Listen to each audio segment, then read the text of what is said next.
Di rumah tetangga saya depan rumah itu dia lantai 2-nya kosong. Jadi subhanallahnya waktu itu saking semangatnya kita sekolah berjalan sekian bulan gitu, beliau sampai membuat jalan pintas gitu. Jadi biar masuknya itu nyaman, wali murid itu nggak masuk lewat tangga dalam rumahnya. Akhirnya dibuat tangga di luar. Jadi beliau pesen khusus tangga spiral gitu dari besi, terus pagar atas itu dibongkar sama beliau dan ya diganti portable kayak gitulah, masya Allah.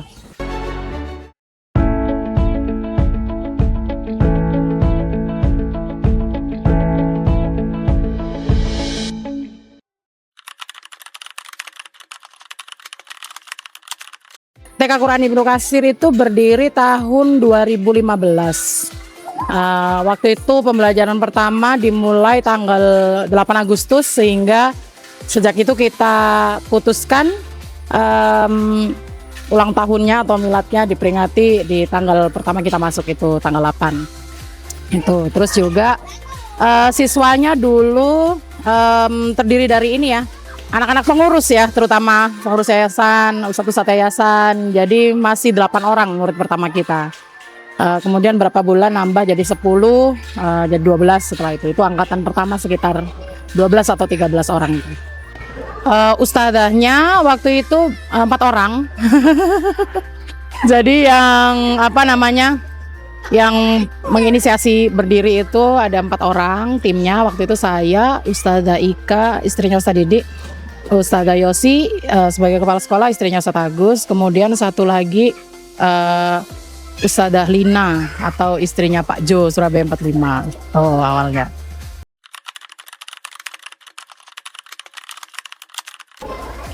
Motivasinya waktu itu karena kita ingin menghadirkan pendidikan Quran untuk anak-anak kita. Jadi ini kan Pondok Putra itu dulu yang pertama kali unit yang ada yang di bawah Ibnu Katsir ya.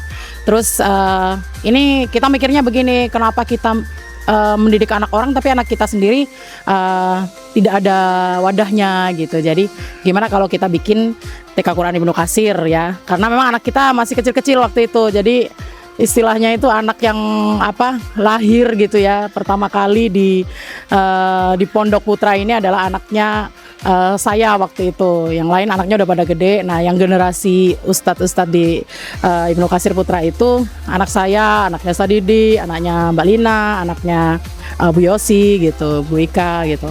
Nah kemudian motivasi yang kedua yang kuat banget juga adalah waktu itu karena gajinya kecil, jadinya nggak mampu untuk menyekolahkan anak di sekolah swasta yang lain.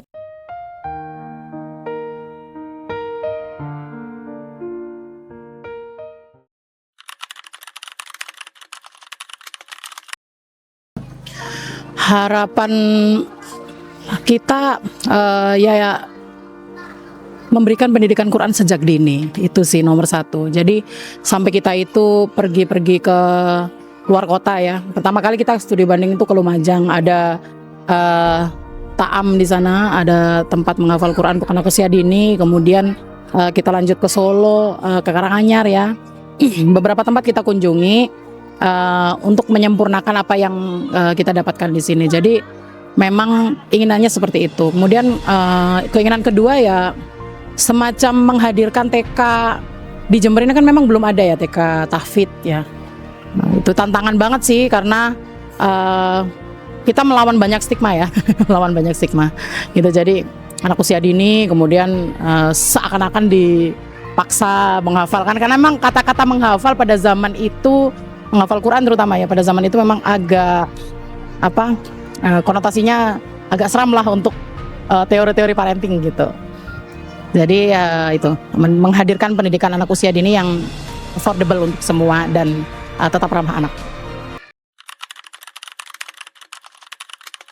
Kendalanya pertama pasti gedung ya, fasilitas deh, nggak cuman gedung. Jadi memang terbatas banget. Waktu itu biaya pendidikan kita ambil murah banget ya. Jadi karena kita memang anak-anak pengurus sendiri gitu, bahkan gurunya pun sempat tidak digaji gitu. Akhirnya ya kendala utamanya di situ, gedung, kemudian fasilitas pembelajaran, guru-gurunya juga butuh nggak banyak gitu pengetahuan. Jadi terus terang saja kita semuanya sarjana, tapi sarjananya itu berbagai latar belakang ya. Jadi nggak ada yang anak usia dini benar-benar gitu. Cuman ada satu orang MPD yaitu Ustazah Ika. Namun kita semua rata-rata kayak saya sarjana ilmu politik. Kemudian apa namanya, Bu Yosi sarjana kedokteran gigi. Kemudian Bu Lina sarjana MIPA kalau nggak salah, biologi apa gitu. Jadi ya itu kendalanya di situ sih. Kita ingin, sebenarnya kita semangatnya tuh tinggi sekali untuk bisa memberikan pembelajaran yang seutuhnya, yang benar gimana ke anak usia dini. Tapi ya itu tadi kendalanya fasilitas, kemudian juga dana, dana, fasilitas, dana itu deh. Awal-awal mendirikan lembaga kayaknya pasti itu sih kendalanya.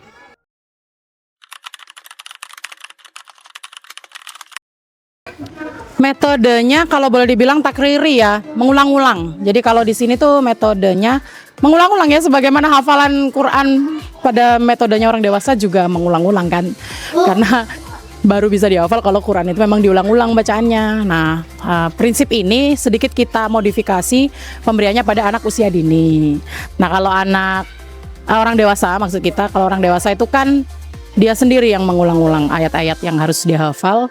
Nah, kalau anak-anak ini bedanya yang ulang gurunya. Jadi kita manfaatkan betul indera pendengaran anak-anak ya, yang memang sudah peka sejak awal gitu. Jadi di apa namanya, di masa-masa sebelum masuk tahun ajaran baru itu kita kumpulkan wali murid, kita sampaikan bahwa anak-anak ini memiliki indera satu indera yang dia aktif sejak dalam kandungan, yaitu pendengaran. Nah, makanya ini kita lanjutkan untuk menjadi metode menghafal kita di sini gitu. Jadi yang jelas anak-anak masuk ke sini belum pada bisa baca Quran ya, ngomong aja banyak yang masih kesulitan gitu. Tapi ternyata menggunakan metode pengulangan yang diulang-ulang oleh orang dewasa di sekitarnya ini, ya ini ternyata berhasil bisa membawa anak-anak untuk menyelesaikan, minimal kita target itu 1 juz ya, 30 juz 30. Dan kalau misalnya dia bisa kecepatan bisa sampai 29, bahkan kita pernah punya alumni yang sampai ini juz 26 keluar dari sini. Nggak banyak sih ya, cuman karena emang anaknya agak beda lah gitu.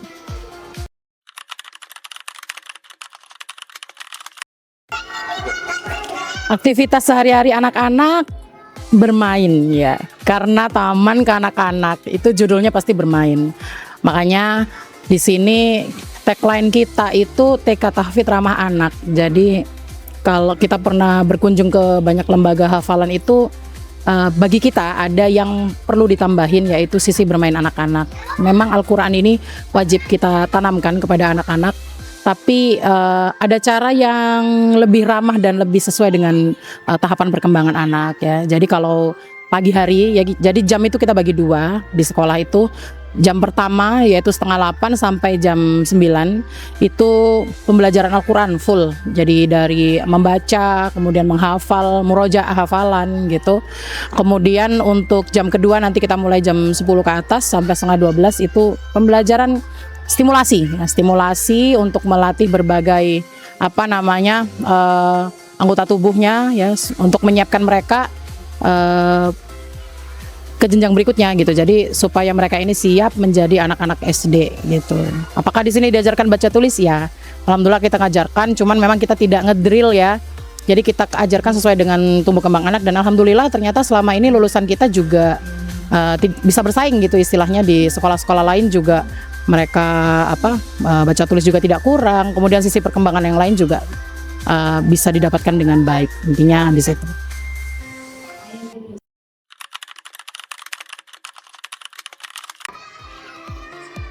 Untuk menjawab pertanyaan ini saya perlu menyampaikan bahwa di TK Quran Ibnu Katsir kita memiliki program pembekalan kompetensi ya terhadap guru-guru. Bahkan misalnya kita sedang wawancara kerja gitu untuk perekrutan guru baru, kita buat perjanjian kesepakatan bahwa dia akan mengikuti segala macam pelatihan yang kita buat ya di sekolah, yang kita adakan di sekolah. Dan kalau misalnya ada guru yang kebetulan izin pada saat pelatihan, itu kita wajibkan untuk mengganti pelatihan tersebut, entah bagaimana caranya gitu ya.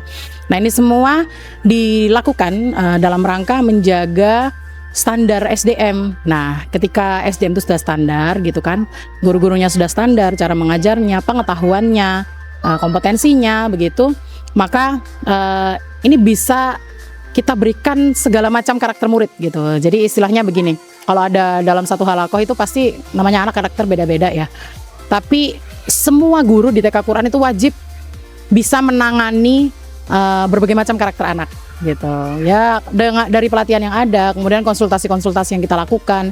Kita juga punya konsultan psikolog di sini. Jadi semuanya kita jalankan dengan ilmu begitu. Jadi kalau misalnya ada anak yang aktif banget, ya kita lihat nih aktifnya kenapa, apakah dia memiliki memiliki gejala tertentu gitu kan ya, gangguan tertentu, atau hanya karena memang sesimpel dia itu kebanyakan makan gula misalnya gitu, atau anak ini sebenarnya memang karakternya kinestetik gitu misalnya, lebih kebutuhan geraknya tuh melebihi dari teman-teman yang lain. Nah, ini guru-guru kita bekali ilmu tersebut. Nanti cara memberikan hafalannya ya beda gitu. Kalau anak ini kita habiskan dulu energinya istilahnya begitu, jadi nanti dia bisa anteng duduk. Untuk anak yang pendiam kita berikan motivasi, kita berikan banyak stimulus ya, supaya dia mau maju, mau berbicara ya. Dan alhamdulillah selama ini testimoni wali murid juga positif ya, terkait perubahan-perubahan anaknya sejak dari awal masuk sampai sampai lulus gitu. Dan di kita juga sebelum anak-anak itu benar-benar memulai pembelajarannya di awal tahun ajaran, ada yang namanya asesmen diagnostik yang kita jalankan, yaitu asesmen awal, di mana para guru kita bekali dengan kuesioner atau beberapa pertanyaan yang ini akan memperjelas anak-anak ini sudah sampai mana kemampuannya ya. Ini bukan kemampuan akademik ya, jadi kalau dibayangkan bukan seperti kemampuan baca tulis hitung, enggak, tapi kemampuan life skill, kemudian kemampuan berbagai macam perkembangan itu kita buat kuesionernya. Nah, guru nanti mengamati kemudian membuat penilaian. Asesmen diagnostik ini juga kita lakukan cross check dengan orang tua di rumah. Jadi kita berharap asesmen ini membuat guru mendapatkan gambaran yang ya utuh gitu, gambaran bagaimana sih anak ini sebenarnya karakternya atau bawaannya, sehingga nanti ketika di kelas guru bisa memberikan metode pembelajaran penanganan yang sesuai dengan karakter anak gitu.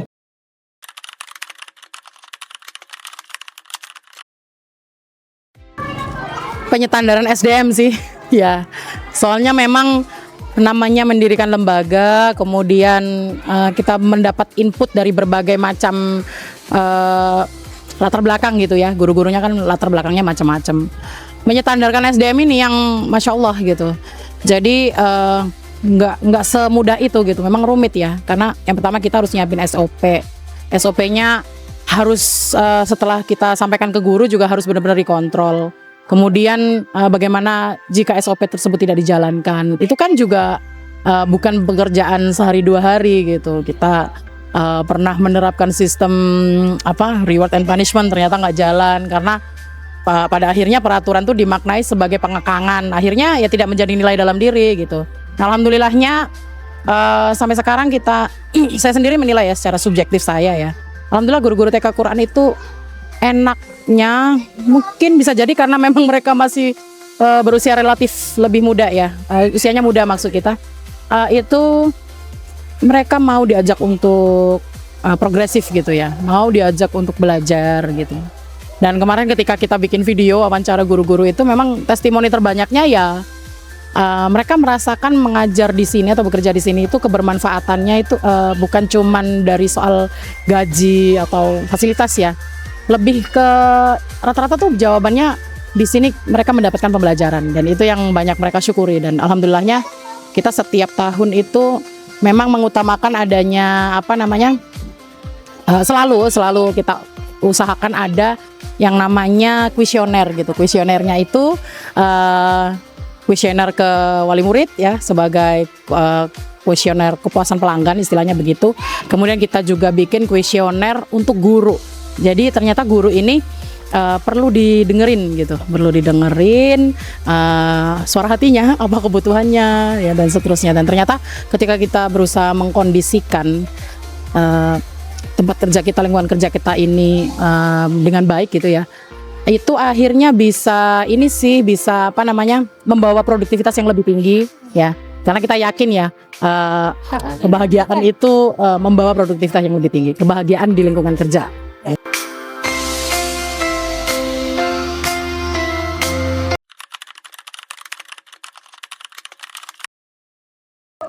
Alhamdulillah alumni kita itu nyebar banget ya, dari mulai SD negeri sampai SD swasta ya. Jadi emang kita ratusan ya sudah, alhamdulillah alumni kita, karena sekali wisuda itu bisa 40, 50. Terakhir kemarin wisuda paling banyak kita, rekor 60 siswa kita wisuda, kita lepas.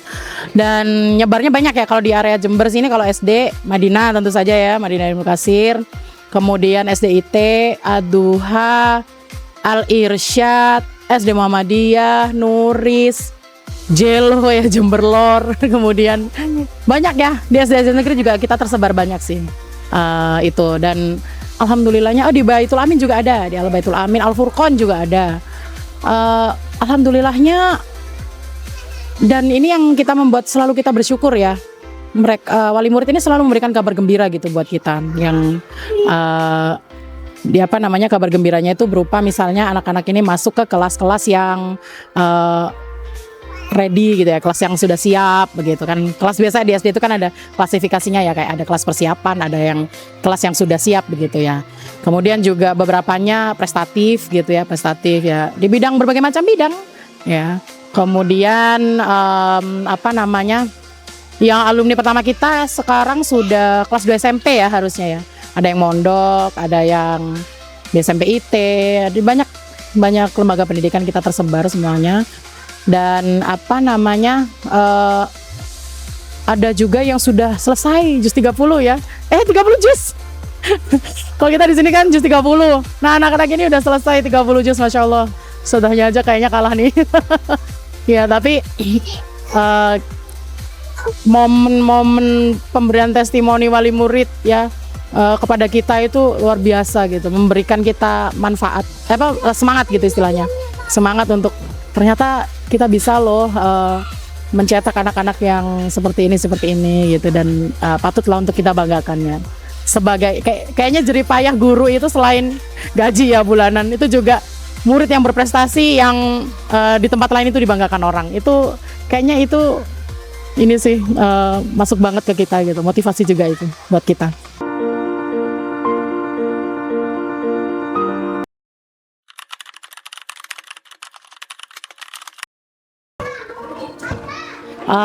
Saya kira ini bisa terjadi di sekolah lain ya. Jadi kalau pada konteks kita itu ya sama, insya Allah kalau semua lembaga pendidikan sih pasti membawa perubahan ya. Pasti ada pengaruhnya begitu. Namun yang pernah kita dapatkan gitu testimoni itu misalnya begini. Ini Ustadzah, jadi wali murid tuh bilang ke kita, Ustadzah ini anak di kampung kita itu kalaupun di sekolah itu dibilang ini yang paling aktif gitu ya, kalau orang tuanya membahasakannya yang paling nakal gitu ya, tapi di kampung dia ini yang paling soleh gitu istilahnya begitu, yang bacaan Qurannya bagus, yang hafalannya banyak, kemudian yang mempraktekkan apa yang mereka dapatkan di sini. Karena kan memang kita di sini pembelajarannya nggak cuman Al-Quran ya, kita juga memberikan hadis pendek yang biasanya itu isinya itu karakter ya, penguatan karakter, kemudian pembiasan-pembiasan baik, doa-doa juga kita ajarkan. Jadi ini memang membuat anak-anak memiliki kebiasaan baru gitu. Jadi kalau misalnya di rumah ada kebiasaan minum sambil berdiri atau membuang sampah sembarangan, kemudian begitu masuk ke sini kita kondisikan anak-anak buang sampahnya di tempat sampah, bahkan ada sampah khusus gitu kan, organik, anorganik, kemudian itu mereka bawa ke rumah. Dan alhamdulillahnya kita setiap kali penerimaan siswa baru kita buat ada MOU wali murid yang ditandatangani benar-benar di atas materai ya, supaya ini supaya terlihat kuat dan mengikat bahwa mereka wajib mengulang kembali gitu, atau mempraktekkan juga apa yang diajarkan di sekolah. Jadi misalnya nih kita di sekolah ngajarkan anak-anak untuk berkata yang baik gitu. Maka di rumah juga kita tagih kepada wali murid gitu. Kita tagih kepada wali murid, Bunda kemarin anak-anak belajar ini, jadi mohon di rumah juga dikondisikan untuk selalu berkata yang baik, mengurangi marah-marah dan seterusnya. Jadi memang seperti itu gitu. Jadi kolaborasi rumah dan sekolah ini kita jaga betul sehingga alhamdulillah kita hampir selalu mendapatkan review positif ya istilahnya begitu ya. Ya jadi komentar positif gitu. Ada perubahan.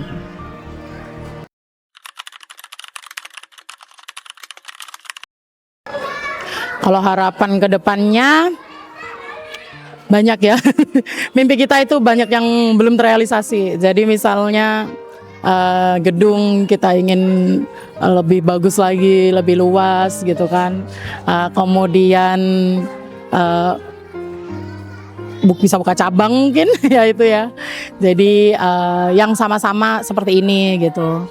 Jadi itu mimpi-mimpi dari sebagian besar kita ya, dan memang kita merasakan manfaat gitu, kebermanfaatan dari berdirinya sekolah ini selaku guru, pengurus, orang tua, kan saya juga orang tua ya. Ya kemudian sebagai masyarakat umum kebermanfaatan kita itu cukup besar. Jadi kita ingin manfaat ini lebih merata lagi dirasakan dari banyak wilayah gitu, karena terus terang tahun kemarin itu sampai ada dari luar kecamatan itu daftar ke sini. Kalau kecamatannya masih sekitaran Sumbersari, kemudian Kaliwates itu masih banyak ya. Nah ini jauh banget tuh dari Ambulu, kemudian dari Ajung dan lain sebagainya. Nah kalau yang begini sih kita sikapi dengan coba daftar ke mitra kita yang lain di sana. Misalnya kan TKIT yang lain kan ada juga di lain kecamatan gitu. Tapi memang artinya nama harum kita alhamdulillah sudah tersebar jauh gitu. Nah kita ingin banyak wilayah lain juga terjangkau kebermanfaatan kita. Dan saya ingin juga secara pribadi TK Quran ini menjadi tempat bertumbuh bagi siapapun yang berada di dalam sini. Jadi kalau itu guru maka dia bertumbuh di sini. Kalau itu anak-anak dia juga bertumbuh di sini. Gitu. Bahkan wali murid juga ini menjadi tempat bertumbuh mereka, karena ada wali murid yang daftar, kemudian kita tanya apakah Bapak Ibu bisa mengaji atau terbiasa sholat duha, sholat 5 waktu di mana. Itu kemudian mereka bisa berubah di sini. Artinya kan ini menjadi tempat bertumbuh. Nah, seterusnya kita ingin TK Quran Komunikasi menjadi tempat bertumbuh bagi siapapun yang ada di dalamnya.